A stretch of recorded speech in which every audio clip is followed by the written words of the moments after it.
Never before offer national highway పై ఆకర్షణీయమైన commercial plots గజం కేవలం 5,999 రూపాయలకే. అమెరికా అధ్యక్షుడు భారత్ ని ఎందుకు పదే పదే టార్గెట్ చేస్తారు? దీనికి సంబంధించి భౌగోళికమైనటువంటి అంశాలు మాత్రమే ముడిపడి ఉన్నాయా, లేదా అమెరికా భవిష్యత్తుని డిసైడ్ చేసేటువంటి అంశాలు కూడా ఉన్నాయా?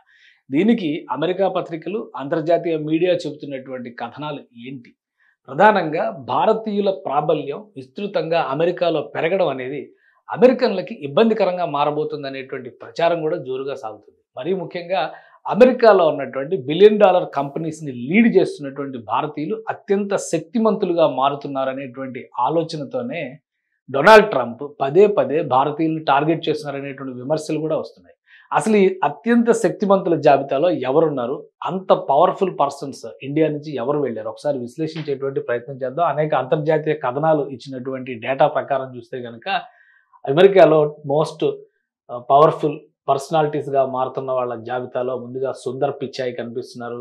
ప్రస్తుతం Google CEO, Google and alphabet CEO అయినా 2004లో ఆ సంస్థలో జాయిన్ అయినా కానీ తర్వాత సిఇఓగా 2019లో ఛార్జ్ తీసుకున్నారు. అప్పటి నుంచి కూడా మోస్ట్ పవర్ఫుల్ పర్సన్గా మారారు. అలానే ఐఐటి ఖరగ్పూర్లో చదివినటువంటి సుందర్ పిచాయ్ గూగుల్లోనే అంచెలంచెలుగా ఎదిగారు. అలానే ఈ జాబితాలో మరొక వ్యక్తి కనిపిస్తున్నారు, సత్య నాదెళ్ల, మైక్రోసాఫ్ట్ సిఇఓ. మైక్రోసాఫ్ట్కి 2014 నుంచి ఆయన లీడ్ చేస్తున్నారు. 1992లో ఆయన మైక్రోసాఫ్ట్లోకి వచ్చారు. వివిధ హోదాల్లో పనిచేసి ఇప్పుడు మైక్రోసాఫ్ట్ని ఏఐ యుగంలో కూడా కాంపిటేటివ్ స్పిరిట్గా ముందు వరుసలో నిలబెట్టడంలో సక్సెస్ అయ్యారు. సత్యనాదెళ్ల పేరు కూడా ఇందులో కనిపిస్తుంది. ఇక మరొక వ్యక్తి నీల్ మోహన్, యూట్యూబ్ సిఇఓ. ఈయన యూట్యూబ్లో జాయిన్ అవడానికి ముందర గూగుల్లో వర్క్ చేశారు. అంటే గూగుల్ పేరెంట్ కంపెనీ, దానిలో వర్క్ చేశారు.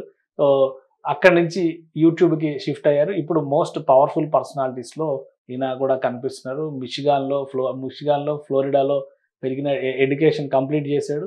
సో ఆ ఎక్స్పీరియన్సెస్తోనే గూగుల్లో ఆయన అంచెలంచెలుగా ఎదిగారు. ఇక మరొక వ్యక్తి అజయ్ బంగా గురించి చాలామందికి తెలుసు. వరల్డ్ బ్యాంక్ ప్రెసిడెంట్గా ఇప్పుడు వ్యవహరిస్తున్నారు. ఆయన మోస్ట్ పవర్ఫుల్ పర్సనాలిటీగా కనిపిస్తున్నారు. అక్కడ నెస్లే ఇండియా నుంచి రిప్రజెంట్ చేసిన కెరియర్ స్టార్ట్ చేసినటువంటి వ్యక్తి. తర్వాత బ్యాచిలర్ ఆఫ్ ఆర్ట్స్, ఎకనామిక్స్ వీటిలో డిగ్రీ ఢిల్లీ యూనివర్సిటీలో చదువుకున్నటువంటి వ్యక్తి. సిటీ గ్రూప్ ఏషియా పసిఫిక్ కూడా సిఇఓగా వ్యవహరించినటువంటి వ్యక్తి.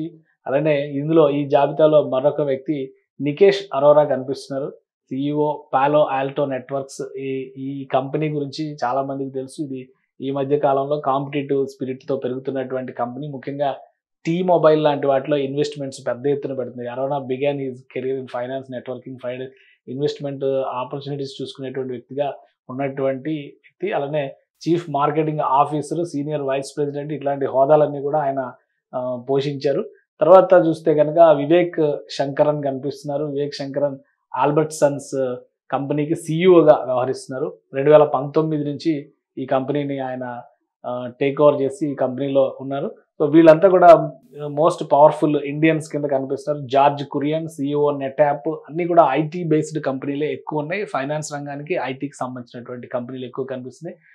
జార్జ్ కురియన్ యూనివర్సిటీ ఆఫ్ ప్రిన్స్టన్లో ఆయన మాస్టర్స్ చేశారు. అక్కడి నుంచి ఆ కంపెనీలో సీనియర్ వైస్ ప్రెసిడెంట్ ఇలా ఎదుగుతూ వచ్చారు. ఇక జయశ్రీ ఉల్లాల్ ఇందులో కనిపిస్తున్నారు.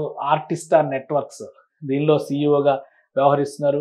అలాగే వీళ్ళు టాప్ 10లో ఉన్నటువంటి పర్సనాలిటీస్. మనం శంతను నారాయణ్ అడోబ్ సంస్థకు సంబంధించి సిఇఓగా వ్యవహరిస్తున్నారు. ఇండియన్ ఆరిజిన్స్, ఇండియా నుంచి వెళ్ళినటువంటి వ్యక్తి. అరవింద్ కృష్ణ ఐబిఎంని లీడ్ చేస్తున్నారు ప్రస్తుతం. ఐబిఎం అనేది కూడా హార్డ్వేర్ రంగంలో మోస్ట్ పవర్ఫుల్ కంపెనీ. సో ఆయన ఇండియనే.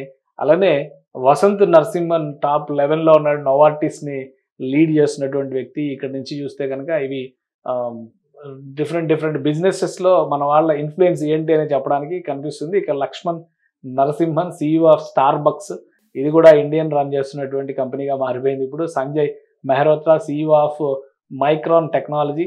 ఇలా చెప్తూ పోతే విమల్ కపూర్, ఈ జాబితా పెరుగుతూనే ఉంది. హనీవెల్. సో మొత్తం ఒక టాప్ 20 కంపెనీస్ తీసుకుంటే 20 కంపెనీస్లో ఇండియన్స్ పర్సంటేజ్ 15 దాకా ఉంటున్నటువంటి పరిస్థితి ఉంది. సో అమెరికాలో ఉంటున్నటువంటి నేటివ్ అమెరికన్స్కి ఇండియన్స్ ఎదుగుతున్నటువంటి విధానం ఆందోళన కలిగిస్తోంది. కాబట్టే డొనాల్డ్ ట్రంప్ ఉద్దేశపూరితంగా ఇండియన్స్నే ఎక్కువ టార్గెట్ చేస్తున్నారనేటువంటి విమర్శలు రేగుతున్నాయి. ఆయన ఏ అంశాలను బేస్ చేసుకుని చేస్తున్నారనే దాని మీద స్పష్టంగా చెప్పపోయినా కానీ జాతీయ అంతర్జాతీయ కథనాలు ఇస్తున్నారు. టాప్ సిఇఓస్ ఇక్కడ ఈ లిస్ట్లో సత్యనాదెళ్ల పేరు ముందు ఉంది. ఇందులో చూస్తే కనుక ఇది కూడా సేమ్ అదే major corporation, top Indian CEOs heading major corporations, ఇవన్నీ కూడా నేషనల్ ఇంటర్నేషనల్ మీడియాలో వస్తున్నటువంటి కథనాలు. సో వీటి సుందర్ పిచాయ్ ఒక దగ్గర పైన వాళ్ళు ఆయన, కింద ఈయన, తర్వాత వసంత నరసింహన్, సేమ్ పేర్లన్నీ కూడా Shantanu Narayen, Arvind Krishna, Leena Nair CEO Chanel, CEO privately held Chanel, global CEO of privately held Chanel, తర్వాత రేష్మా కెవల్మణి, ఇట్లా వరుసగా పోతే ఇండియన్స్ జాబితా అమెరికాలో ప్రతిష్టాత్మకమైన సంస్థలుగా చెబుతున్నటువంటి వాటిలో కూడా అనిరుద్ దేవగన్. ఇది ఇండియన్స్ ట్రాక్ రికార్డు అమెరికాలో ఈ విధంగా వేళ్ళూనుకుంటూ వెళ్ళడం అనేది నేటివ్ అమెరికన్స్లో ఒక ఎమోషన్స్ని క్రియేట్ చేయడం ద్వారా అడ్వాంటేజ్ పొందాలని డొనాల్డ్ ట్రంప్ ఆధ్వర్యంలో ఉన్నటువంటి రిపబ్లికన్ పార్టీ భావిస్తోందా అనే అనుమానాలు వస్తున్నాయి. ఈ అంశాలకి తగ్గట్టుగానే 1 by 1 ఇండియా మీద పెరుగుతున్నటువంటి ఆంక్షలు, రకరకాల రీజన్స్, అటు చైనాతో జరుగుతున్నటువంటి వార్ బదులు ఇప్పుడు చైనాతో ఫ్రెండ్షిప్ చేయాల్సిన పరిస్థితి వచ్చింది అంటే అమెరికా అనుసరిస్తున్నటువంటి విధానాలే. ఇంకోవైపు నుంచి చూస్తే కనుక రష్యాని టార్గెట్ చేయడం కోసం ఇండియాని ట్రంప్ కార్డుగా వాడే ప్రయత్నం డొనాల్డ్ ట్రంప్ చేస్తున్నారనేటువంటి విమర్శలు వస్తున్నాయి.